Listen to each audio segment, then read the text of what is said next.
as the Baltimore Ravens beat Tampa Bay 27-22. Tampa is now 3-5. They've now lost 3 consecutive games, something Brady hasn't done in 20 years in his NFL career. They've got problems there, obviously. I think Byron Leftwich has taken a step back as offensive coordinator. They only ran the ball yesterday 9 times, meaning they gave up on running the ball, despite the fact that they had a lead the entire first half. They're not running the football. And I just think there comes a point where you can't do the things physically that your brain wants you to do. And that pass to Mike Evans, and I'm doubling down on the pass to Kyle Rudolph, is what I'm talking about. If I'm Tom Brady, those are passes for 20 years I make with my eyes closed. Ping, ping, ping, no problem. And he missed both of them. That's not on Evans, and it's not on Rudolph. And to me, when he went to bed last night, he went to bed saying to himself, it's me. It's me. I'm no longer the guy I used to be. And that's okay. He's 45. Well, it is okay, but then it's not okay when you're missing guys wide open and your team is losing and you're a pass-heavy team because you're one-dimensional.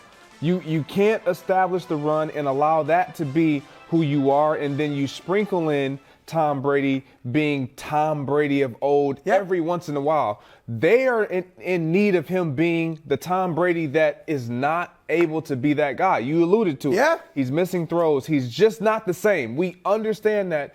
And that's one of the reasons why he was attracted to Tampa, because he didn't feel like he was going to have to be that. He was going to have to use his smarts, pocket presence, all the things. He got sacked 3 times yesterday. You can't say and that's going to continue to happen. So if I'm him, I'm going to get hit a lot more than I've ever been hit. Offensive line's not great. We're clearly not committed to the run, and I'm not making the passes I used to make. And while I hate getting into people's personal lives, I want to be very delicate about how I do this.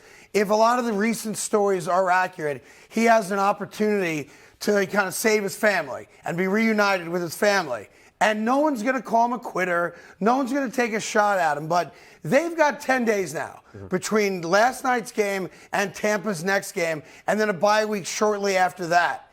If he announces on Monday, I'm done, I can't play at the level I want to play, and I need to be with my family, no one's going to say anything.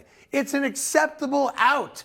And to me, those 2 plays, coupled with the nonsense that's being reported off the field, is a great opportunity for him to walk away with his pride intact, with his legacy intact, not have to take a beating physically for another 3 months. This team is not winning a Super Bowl. This team is now 3-5. They lost 3 games in a row. And if he announced on Monday, I'm done, he will be celebrated, as he should be, as the greatest of all time. I agree. I agree with everything you just said. I don't think if he said right now, within a few hours, I'm done, I'm not capable of doing this anymore, I don't even want to really be there and do this because of what I have going on in my personal life, whatever that may be, it would be well received. And I think so too. For me as a player, like, one of the things that I've always hated, I remember when I started training in Minnesota when Larry Fitzgerald was doing all the training and he brought all the receivers together, and Jerry Rice was still out there. And I remember watching Jerry Rice, and I'd always revered Jerry Rice. Loved, this was my first time really getting to see him in person, in action, no pads. It's just us on air with quarterbacks, receivers, running routes. And he just didn't look like the Jerry Rice that I had remembered. Everything looked different. He was dropping balls. Like, I didn't want to see that. I didn't want that to be my last images of Jerry Rice, my memory of Jerry Rice. This for Tom Brady, like, he's been so great. You hate to see him just hold on too long. And this is what it's looking like it's come to. Like, he's just holding on and trying to be what I don't think, like you said, his body is capable of delivering what his mind can. Yeah, it's sad to see it, but, those 2 plays, the Rudolph pass and the Evans pass, as I'm watching last night, it's just very clear to me it's over. and it's okay for it to be over, but leave with some dignity and class, as I'm sure he will, and it's a wrap. Meanwhile, on the other side of the ball, Lamar Jackson said, I'm sick and tired of people telling me that I'm a lousy second-half quarterback. And last night, he wasn't a lousy second-half quarterback. Lamar Jackson was fantastic last night. Although the Ravens did get outscored in the fourth quarter because of that late Tampa Bay touchdown. In the second half, they were great overall. 2 touchdowns, no interceptions. And they did something last night that I think Tampa should have done, but they have not done well all year. They ran the ball very well last night. They were committed to it. Kenyon Drake had over 60 yards. Gus Edwards had over 60 yards. As a team, they had over 130 yards. They were committed to the run. And in the second half, the Baltimore Ravens rushed for what is a season record right now of 204 yards. Woo. That's how you win second half games. It is. And it was impressive to watch because this is a team, like you said, that we were looking at in the second half, specifically even defensively, but offensively too. They struggled.